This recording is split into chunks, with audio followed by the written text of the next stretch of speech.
Hello everyone, मेरे channel में आप सबका स्वागत है। मेरा नाम है मृणालिनी। चलिए देखते हैं आज की रीडिंग में यूनिवर्स आपको क्या मैसेज देना चाहते हैं। ये रीडिंग जनरल रीडिंग है, तो आपको जितना रेजोनेट करता है उतना ही लीजिए। रीडिंग का जो भी पार्ट आपको रेजोनेट नहीं करता है कोई बात नहीं, शायद वो किसी और के लिए हो, तो ओपन माइंड के साथ देखिए इस रीडिंग।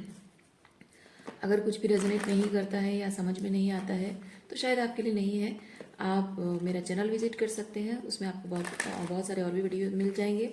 जो भी टाइटल आपको पसंद आए आप देख सकते हैं, हो सकता है उसमें आपके लिए कोई मैसेज हो। और रीडिंग्स जेंडर स्पेसिफिक नहीं है, तो आपको जैसे रेजोनेट करता है अकॉर्डिंगली आप जेंडर स्विच भी कर सकते हैं रीडिंग का, और रोल रिवर्स भी कर सकते हैं।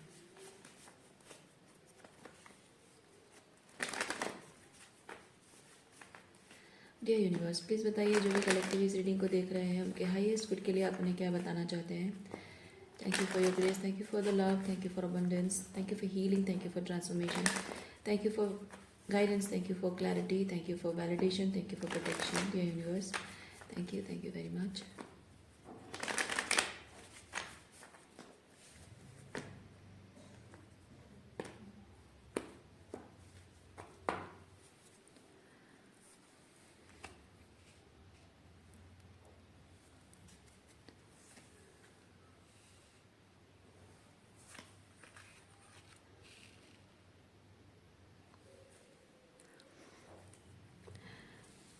इस वक्त आपके जीवन की एक नई शुरुआत हो रही है, जहां आप किसी पर्सन पर डिपेंडेंट नहीं है। मैच्योरिटी, जब मैच्योरिटी आती है इंसान किसी पर डिपेंड नहीं करता है।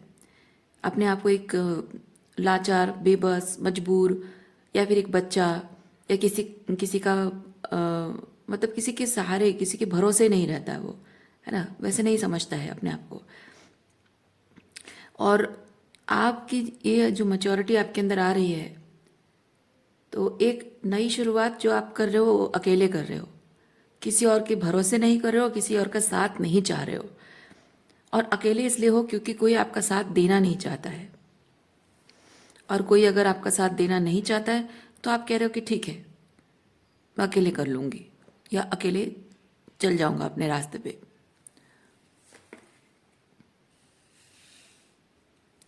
सो कुछ ऐसे सिचुएशंस हैं जो ख़त्म हो रही हैं, कुछ ऐसे रिश्ते हैं जो कम्प्लीटली एंड हो रहा है। ये डेथ कार्ड को रिप्रेजेंट करता है।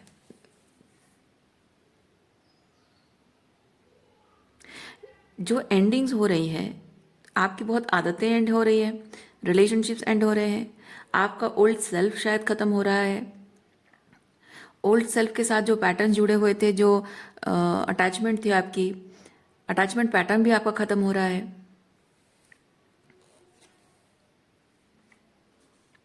और आपके आसपास में लोगों को ये पसंद नहीं आ रहा है। जिन लोगों को आप पीछे छोड़ के जा रहे हैं उन लोगों को ये पसंद नहीं आ रहा है। वो लोग चाहते हैं कि आप जैसे थे पहले, जो कि जिसको कि कंट्रोल करना बहुत आसान था, आप वैसे ही बने रहो हमेशा, ये लोग चाहते हैं। लेकिन अपनी लाइफ को अब आप खुद कंट्रोल कर रहे हैं।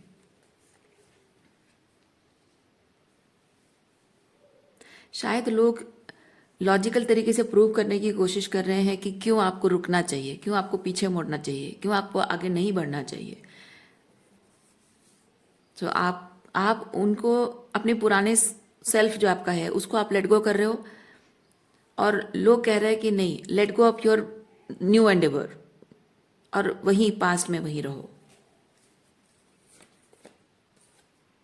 पर आपका कहना है कि जो पास्ट सेल्फ था उसमें मैं देख चुकी हूँ, या लोगों के साथ जो कनेक्शन है वो भी आप ये कह रहे हो कि मैं तुम्हारे साथ निभा निभा के देख चुकी हूँ, बहुत सालों तक पेशेंस रख के भी मैं देख चुकी हूँ, लेकिन कुछ बेहतर मैनिफेस्ट नहीं हो रहा है। हमारे रिलेशनशिप को लेकर कुछ अच्छा नहीं हो पा रहा है, वो मैच्योरिटी तुम्हारे अंदर नहीं है।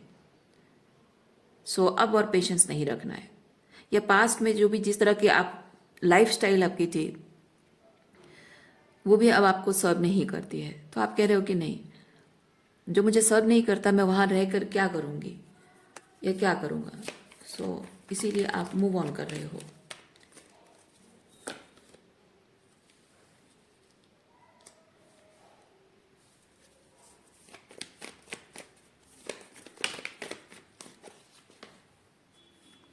नई जिंदगी को लेकर एक कॉन्फिडेंस आपके अंदर है और एक जोश भी है आपके अंदर।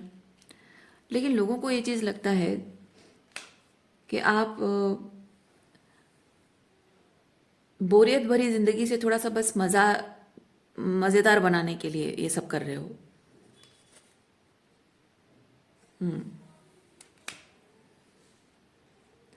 आप किसी को और यकीन दिलाने के बारे में सोच भी नहीं रहे हो। पहले आपको शायद ये चीज़ लगता था कि मैं अपनी बात इनको बताऊं, समझाऊं, उनको मनाऊं, पर अब आपको फ़र्क नहीं पड़ता है। आप कह रहे हो कि ठीक है, समझना है तो समझो, नहीं समझना है ना समझो, तुम्हारी मर्जी, तुम्हें जो सही लगता है वो तुम करो, मुझे जो सही लगता है मैं वो करूँगी। अब समझाना नहीं है, किसी को समझाना नहीं, किसी को कन्विंस नहीं करना है, अपनी बात रखनी नहीं, किसी को कुछ बताना नहीं है।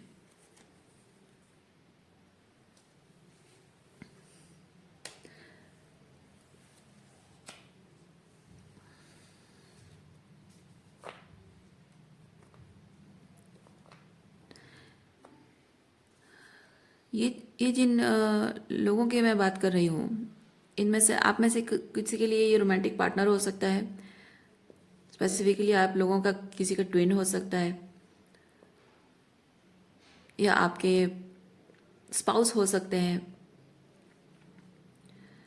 जिनको जिनको ये चीज़ लगता है कि आपके लिए वो पहले विश फुलफिलमेंट थे और अब अचानक से सब कुछ बदल गया है ना। उनको लगता था कि वाह, ये तो पहले इतना प्यार करती थी, मैं इसके लिए सब कुछ था, इसके लिए मैं विश फुलफिलमेंट था, मतलब मुझे मेरे साथ रहने के ख्वाब देखती थी, मुझे पाने के ख्वाब देखती थी, मैं ही सब कुछ था इसके लिए, मेरे अलावा कुछ और उसको दिखता नहीं था। ऑल ऑफ ए सडन क्या हो गया, क्या हो गया, ऐसे कैसे चीज़ें बदल गई कि इतना डिसीजन बदल गया है।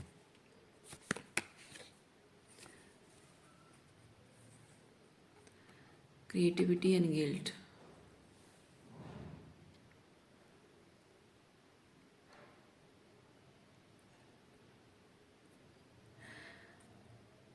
पास्ट में ये चीज़ हुआ था कि आप अपने आप के साथ कनेक्टेड नहीं थे, अपने अंदर की एम्प्रेस एनर्जी से, मतलब एम्प्रेस एनर्जी थी आपकी, और उस एम्प्रेस एनर्जी का वो जो लाइट साइड था वो आप लोगों के लिए पूरी तरह से शो करते थे। लेकिन एम्प्रेस का एक डार्कर साइड भी होता है, और जब भी एम्प्रेस अपना डार्कर साइड शो करते हैं, एम्प्रेस ज़रूरत नहीं पड़ता है डार्कर साइड शो करने की, लेकिन जब लोग टॉक्सिक होते हैं, मैनिपुलेटिव होते हैं, कोई नार्सिसिस्ट पर्सन से डील कर रहा है, माइंड गेम खेलता है कोई, तो पॉलिटिक्स गेम खेलने वाले जो लोग होते हैं, ऐसे लोगों के सामने एम्प्रेस अपना डार्क साइड दिखाती है। और इस पर्सन ने ऐसा कुछ किया है, क्योंकि डेविल कार्ड है यहाँ पे, ऐसा बहुत कुछ किया है, ये ट्रिगर कार्ड है, और उसकी वजह से आपको अपनी एम्प्रेस की जो लाइट साइड को छोड़कर डार्क साइड आपको शो करनी पड़ी है for the betterment of the relationship. लेकिन आपके उस डार्क साइड शो करने की वजह से इस इंसान ने आपको गिल्टी, मतलब कटघरे पे खड़ा किया है, आपको गिल्टी साबित किया है, गलत साबित किया आपको। लेकिन हाँ, हो सकता है कि आप उस वक्त आपकी बाउंड्री स्ट्रांग नहीं थी, या आप थोड़े से को डिपेंडेंट रहे हो, या फिर कुछ और रीजंस रही हो जिसकी वजह से कि आप शायद मान लेते थे कि आपकी गलती है, और कहीं ना कहीं थोड़ी बहुत अगर आपकी गलती रही भी होगी तो उस चीज़ को बहुत बड़ा करके इस पर्सन ने दिखाया होगा, अपनी गलतियों को इग्नोर करता होगा जैसे कि है ही नहीं, और आपकी छोटी छोटी गलतियों को बहुत बड़ा करके दिखाता होगा। और मेनली ये चीज़ है कि गलती आपकी किस चीज़ को कह रहा है, कि आप जब अपना डार्क साइड शो करते हो उसको वो आपकी गलती कह रहा है, वो आपकी गलती नहीं है। इसीलिए मैं कह रही हूँ कि हो सकता है कि आप किसी तरह से कोडिपेंडेंट थे, या फिर आपकी बाउंड्री स्ट्रांग नहीं थी, जिसकी वजह से कि ये पर्सन आपको उस तरह से गिल्टी फील करा पा रहा था।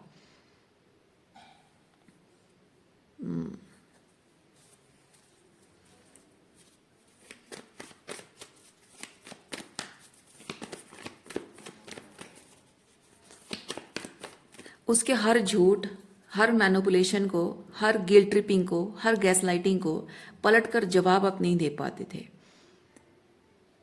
क्योंकि जब बाउंड्री स्ट्रांग नहीं होती है डिसर्नमेंट सिस्टम हाँ थोड़ा वीक होता है, होता नहीं ऐसा नहीं है, होता है, लेकिन एम्प्रेस का थोड़ा सा, अगर को डिपेंडेंट रही हो, उंडेड रही हो, नार्सिसिस्टिक अब्यूजिव फादर मदर रही हो, तो थोड़ा सा वीक रहता है बाउंड्रीज, और डिसर्नमेंट सिस्टम थोड़ा वीक रहता है, क्योंकि वो कंट्रोल में चलते हैं, कंट्रोल किया जाता है उनको। तो हो सकता है चाइल्डहुड वुंडिंग्स आपके रही हों, जिसकी वजह से कि ये पर्सन की बातें आपको बहुत ज़्यादा इन्फ्लुएंस कर पाती होंगी। पर मैं अब देख रही हूँ कि अब वैसा नहीं है। आपका हायर सेल्फ अवेकन हो चुका है, और आप अब बाउंड्रीज आप बहुत स्ट्रांग मेंटेन कर रहे हो, और आपकी जो डार्क साइड है उसे आपने एम्ब्रेस कर ली है। अब अपने डार्क साइड को लेकर आपके मन में कोई गिल्ट नहीं है। ये पर्सन चाहे कितना भी गिल्ट ट्रिप करने की कोशिश करे, आपको गैसलाइट करने की कोशिश करे, उसके हर एक बात का मुंह तोड़ जवाब आपके पास है। अपने जीवन के अनुभवों से, लाइफ लेसन से आपने अपने आप को स्ट्रांग बना लिया है,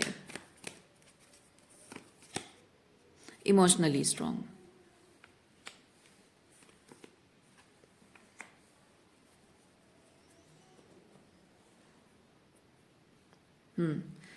पहले इमोशनली आप स्ट्रांग नहीं थे, इसी वजह से ये person, this person was very capable of manipulating your emotions, your thoughts, your discernment system. आपके अपने बारे में भी बहुत कुछ इस तरह से आपको यकीन दिला पाता था।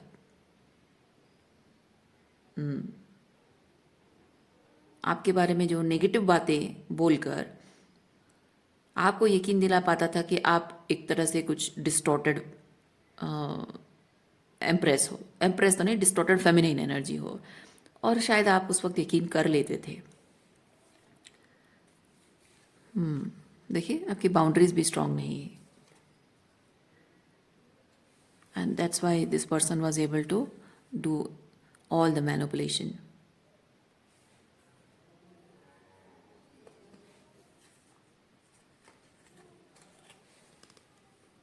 एक सेकेंड,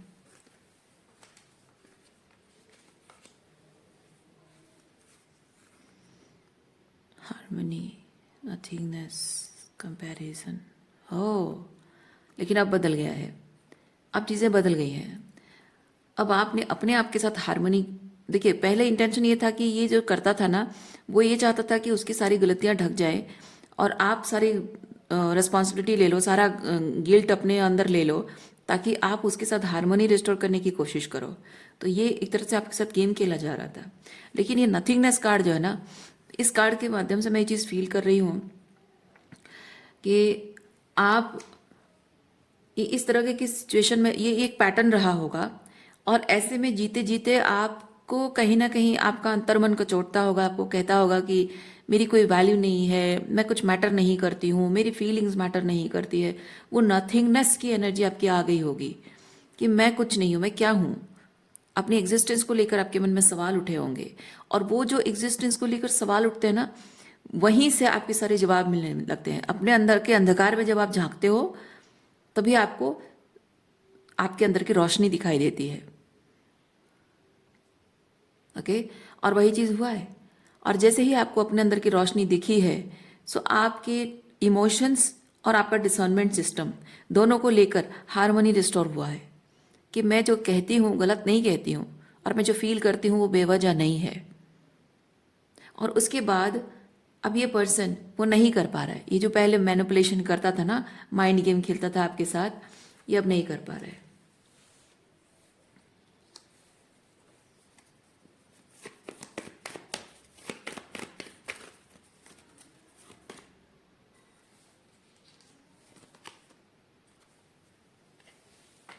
अब जब इस इंसान को समझ में आ रहा है कि आपके साथ और गेम खेला नहीं जा सकता, किसी तरह से आपको हराया नहीं जा सकता, तो इसको समझ में आ गया है कि अब अपना रास्ता अलग कर लेना चाहिए। ओके, ये आपके साथ है और ये बाहर निकलना। ओके, पहले इस इंसान को लगता था कि आपके साथ रहना बड़ा मौज मस्ती, एंजॉय करना, ये वाली एनर्जी, मौज मस्ती है, एंजॉय करना, बहुत ही लाइक होमली फीलिंग, एक कंफर्टेबल, इसको लगता था कि आपके साथ आप जिस तरह से आपको मैनिपुलेट किया जा सकता है, जैसे चाहे वैसे इमोशंस आपके ड्राइव किया जा सकता है। So kind of comfort zone इसका था आपके साथ, और इसको मज़ा भी आता था। लेकिन अब इसको आपके साथ रिलेशनशिप पिंजरे जैसा लगने लगा है। सो ये इंसान अब बाहर निकलना चाहता है। शायद उसने डिसाइड किया है कि अब आपके साथ वो नहीं रहेगा, किसी तरह से आपसे आपके साथ कोई संपर्क नहीं रखेगा। उसको इजी लोग पसंद है, इजी, जिनके साथ डील करना आसान होता है।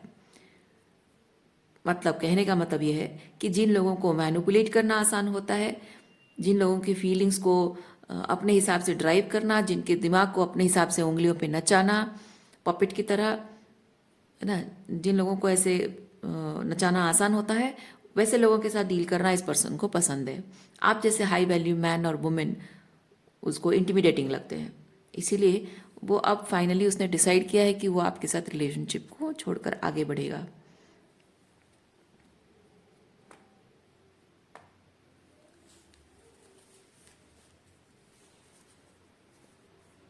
पर जबकि ये लेटिंग गो कार्ड नहीं है, कप की एनर्जी है, पेज ऑफ कप सही है। मैं ये चीज़ फील कर रही हूँ, अगर ये इंसान आपके साथ अभी भी है, अभी भी है, लेकिन वो बाहर दूसरे लोगों को एंटरटेन करता है, दूसरे लोगों के साथ मिलता जुलता है, तो मेरे ख्याल से आपको इस पर्सन को वार्निंग देनी चाहिए।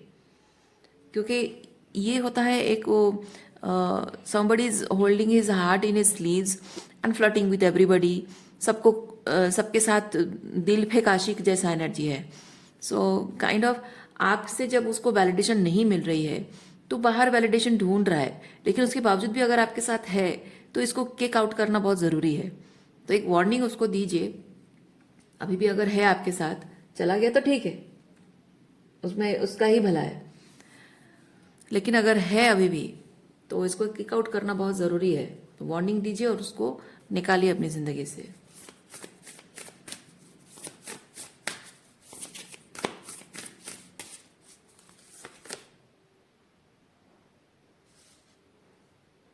देखिए, जेंटल लविंग प्रोटेक्शन, आपको अपनी एनर्जी को प्रोटेक्ट करने की ज़रूरत है। ये पर्सन के साथ अभी भी अगर किसी तरह से जुड़े हुए हो, सो ये आपकी एनर्जी से फीड करता रहेगा और बाहर भी एनर्जी फीड करता रहेगा।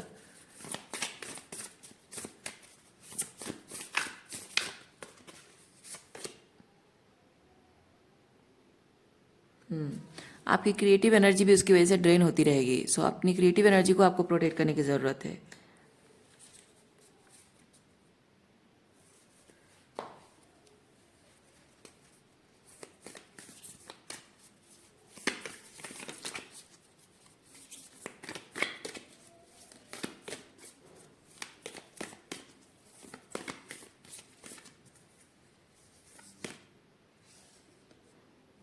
माउंटेन, बीइंग टफ, अगर आप एक टफ पर्सन बन रहे हो, आपको यूनिवर्स कह रहा है being tough is not a bad thing. ठीक है, बीइंग टफ होना ज़रूरी है, वो आपका प्रोटेक्शन मैकेनिज्म है। अगर आप अच्छे लोगों से डील कर रहे हो तो आपको माउंटेन बनने की ज़रूरत नहीं है ना, यानी टफ बनने की ज़रूरत नहीं है। लेकिन अगर इस तरह के लोगों से आप डील कर रहे हो, आपको माउंटेन बनना पड़ेगा। और माउंटेन की एनर्जी जो है ना, वो बहुत ही प्रोटेक्टिव एनर्जी है और बहुत ही लाइक वो गलत चीज़ और सही चीज़ को छांट पाना, यानी पहाड़ की ऊंचाइयों पर वो टॉप में पहुंचने के लिए जो कोशिश करता है, यानी कि वो सही में सीरियस है। जो कोशिश नहीं करता है आधे में रुक जाता है, यानी वो सीरियस नहीं है। तो कहने का मतलब है कि आपका जो डिसर्निंग सिस्टम है वो उसको यहाँ तक पहुँचने के लिए कह रहा है। यानी कि चीज़ों के हायर पर्सपेक्टिव को देखो, सिर्फ सुपरफिशियल कनेक्शन को मत देखो, हायर पर्सपेक्टिव को देखो। और जो मैं कह रहा हूँ या कह रही हूँ, यानी आप जो कह रहे हो, वो चीज़ क्या मायने रखता है, क्यों मायने रखता है, वो समझना ज़रूरी है। तो आपकी जो डार्क साइड है वो उसको शो कर रही है, वो चीज़ शैडो वर्क करने के लिए कह रही है, उसको डिस्टॉर्शन छोड़ने के लिए कह रही है। सो आप अगर डिस्टॉर्शन छोड़ने के लिए कह रहे हो, कुछ गलत नहीं कह रहे हो, क्योंकि वो आपके लिए भी अच्छा है, उसके लिए भी अच्छा है, रिलेशनशिप के लिए भी अच्छा है। जो उस पर काम करेगा, यानी कि पहाड़ की ऊंचाई पे जो टॉप पे पहुंच गया, यानी कि वो सीरियस पर्सन है। यानी कि जो आपकी बात को मानेगा और अपने आप पर काम करेगा, आपके साथ रहेगा तो अच्छा है, वो आपके लिए सही है। जो नहीं करेगा और इस तरह से आपसे इरिटेट होगा, गुस्सा करेगा और आपकी सिर्फ लाइट एनर्जी को एंजॉय करेगा लेकिन डार्क डार्क साइड को अवॉइड, इग्नोर और गैस लाइट करेगा, तो ये इंसान आपके लिए है ही नहीं। सो टफ होना बुरी बात नहीं है, टफ होना आपके खुद के प्रोटेक्शन के लिए है। सो रीडिंग मैं यही रखती हूँ। उम्मीद करती हूँ इस रीडिंग से आपको कुछ क्लैरिटी मिली हो। मैं आपको नेक्स्ट रीडिंग में मिलती हूँ। अपना ख्याल रखिए, खुश रहिए, बाय।